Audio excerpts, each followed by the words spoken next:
So before I begin, I'd like to ask you all a question. Do you think I'm beautiful? Thank you. But I'll admit, it is an awkward question to ask, right? But the reason I do is I want us all to think about what is beauty really? We all think we know what beauty looks like when we see it. But if I were to ask each and every one of you in the room today, I'm sure I'm going to hear a range of different answers. Depending if you lived in Asia, America, Middle East, or Europe, your idea of beauty may vary dramatically. Is it a tan, tone, athletic body?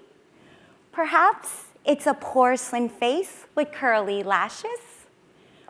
Or a voluptuous figure with a tight waist? Perhaps it's broad shoulders, chiseled jaw, and muscular thighs.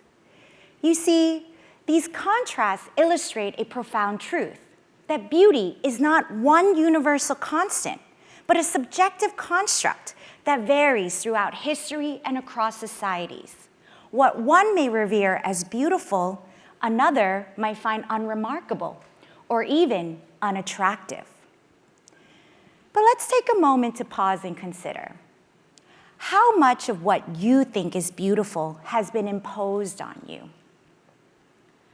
Our ideas of beauty have been shaped by our family, friends, the media, and the societies we live in. And we often absorb these external standards, and we internalize them as our own. But here's the thing. Whatever beauty means to you, it holds power. And that power could be devastating, or it could be uplifting. I want to take you back in time with me to my first childhood memory. I was around the age of 4, and I grew up in Bangkok. I was on my way to school, stuck in heavy Thailand traffic, and you can hear the motorbikes whizzing by left and right. At this point in my life, I already had a beauty routine. Yes, at the age of 4.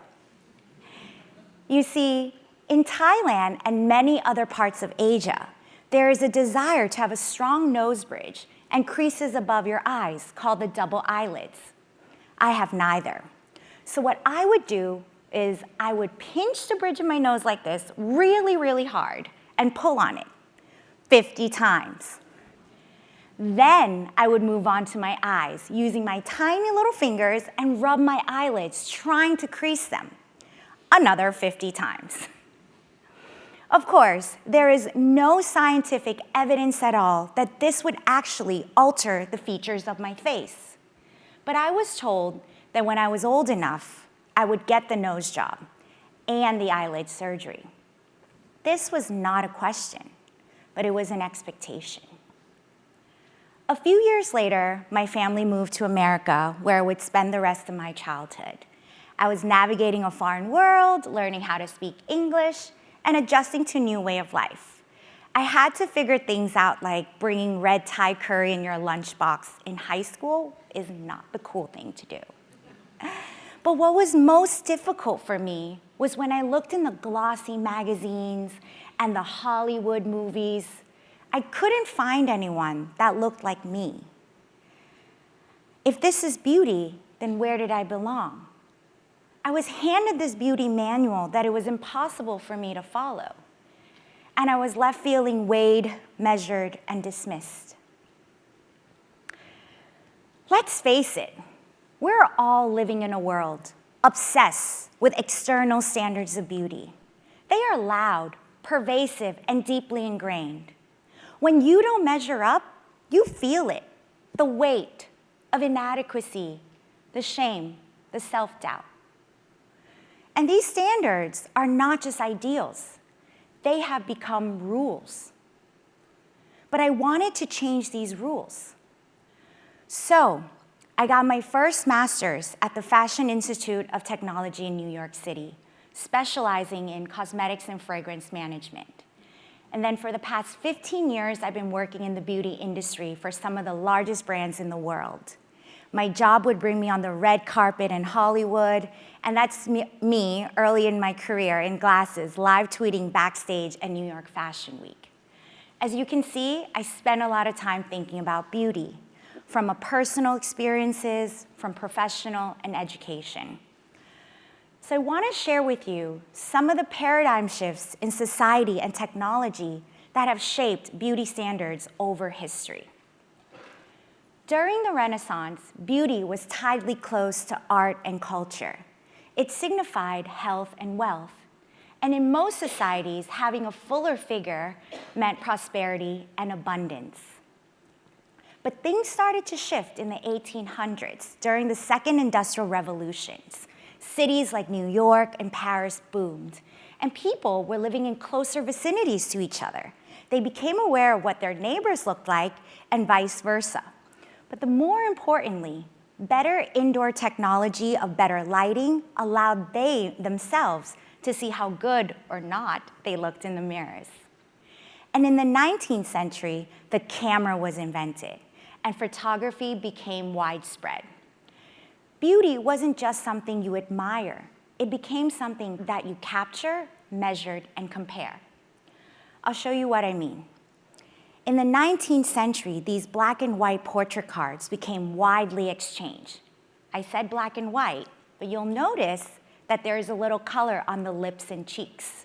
So what the women did was that they asked the photographer to add a little powder, add a little rouge to enhance their image.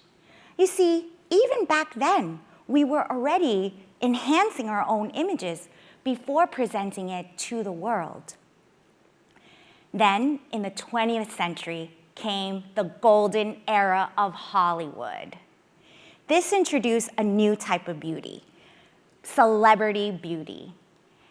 Stars like Marilyn Monroe were not only admired, they were worshipped. Photos of them weren't just posted in magazines, in newspapers. They became larger than life, enhanced, poised, and perfected. Glamour became the new standard. Fame became the new marker of success. And people rushed to emulate these larger-than-life personas. And this hasn't stopped. Today, we have TikTok filters, Instagram selfies, and AI-generated images of ourselves. But the motivation stays the same: to curate an image of ourselves, to present a better version of ourselves to the world, to get validation at scale. Social media has turned beauty into a hyper-accelerated cycle of trends. Beauty talk is not just a hashtag, it's an economic force driving the beauty industry. I'm sure there's some of you in this room who's been a victim of TikTok made me buy it. I'm sure I have. Trends are popping up weekly, if not daily. One day it's clean girl aesthetic, the next is contour queen. The pressure to keep up is relentless and endless. What is real? What is fake? What is you?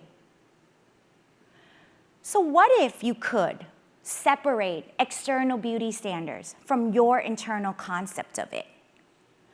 What would you do differently? Would you still wear makeup? Would you get Botox? Would you spend hours and hours at the gym? Maybe, maybe not. It's not about how much or how little you do, but it's how you feel. And what matters is your intent behind it, because there's a big difference between doing something because you feel obligated to versus doing something because it makes you feel confident. The first is conformity. The second, that's empowerment. While working in the beauty industry, I've seen firsthand how easy it is to manufacture an image through editing, lighting, and photographs. I want to bring you into a creative meeting with me to see how things are selected. So after we shoot the images on the photo shoot, we would have select of the different images and we would come in. My marketing team would be in the room and the creative directors would be in the room.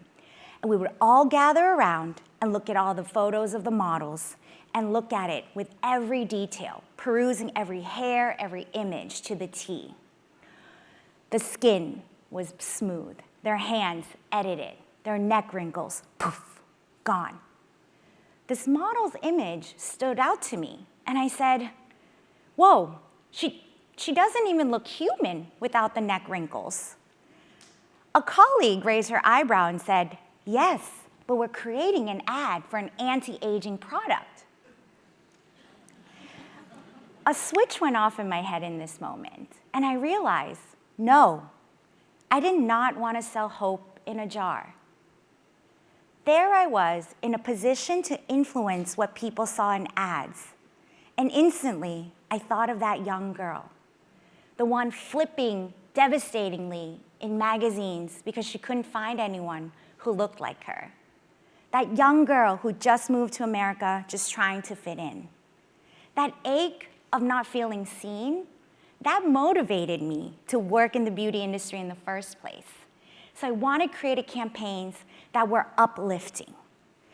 I had the opportunity to launch an influencer campaign just a few years ago, where we brought in men and women from all different places around the world, different walks of life and industry. They were brought together through their purpose and not perfection. We highlighted each person at moments when they felt most radiant, empowered, and most authentically themselves. This campaign changed the conversation for a beauty brand to talk about something beyond appearances. And that's the type of beauty I care about nowadays. I began to see beauty less and less about appearances and more about how I felt about myself, my life, and my choices. So why then? Why do we allow others to define what beauty is for us? Why do we accept it as a checklist of features rather than something more personal, something more powerful? So, how can we reclaim beauty as something we define for ourselves and not something we have to achieve? Here are 3 things that I've learned along the way that I would love to share with you today. 1, engage with people who are authentic and speak their truth. As a brand marketer, I'm intentional about who I work with. I work with influencers who are transparent about their beauty rituals. Chriselle Lim is one of those voices.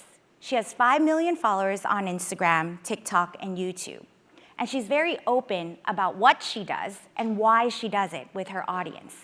Chriselle told me that she got eyelid surgery because she always felt like her eyes always looked tired, even though she felt energized and rejuvenated. The decision to get the eyelid surgery wasn't chasing a trend. It was something that she had thought about for a very long time. This choice was very in line with how she saw herself. And this type of transparency matters because when you know what's real, what's enhanced, you know what's right for you. 2, demand disclosure. I've seen firsthand how easy it is to blur that line between real and retouched. I started asking the hard questions at work, but it's uncomfortable. But you ask, if we're using AI, will we disclose it? How much of it was it being retouched? And you can do this too. So later, when you find yourself doom scrolling, take a pause and look at what you're seeing is real or not. Normalize asking the question, is this real? Because when you have accountability, you're gonna feed into that transparency and it will help you make better decisions, not as customers, but as humans. 3rd, beauty or what you think is beautiful is a choice. Trends are fun. Try them if they speak to you. Don't if they don't. And if you want to ignore them completely, that's okay too. Because beauty is not about obligation. It's a journey of self-expression, self-awareness, and self-appreciation. So, I want to leave you all with a challenge. The next time you look in the mirror, don't simply look at your pores or your hairline. Look deeper and ask yourself, what does beauty mean to me? What do I need to feel beautiful? Not for the selfies, not for the likes, but for myself. Because beauty is not about perfection, it's about ownership. And in that ownership, you'll find something so much more stronger. You'll find freedom. Thank you so much.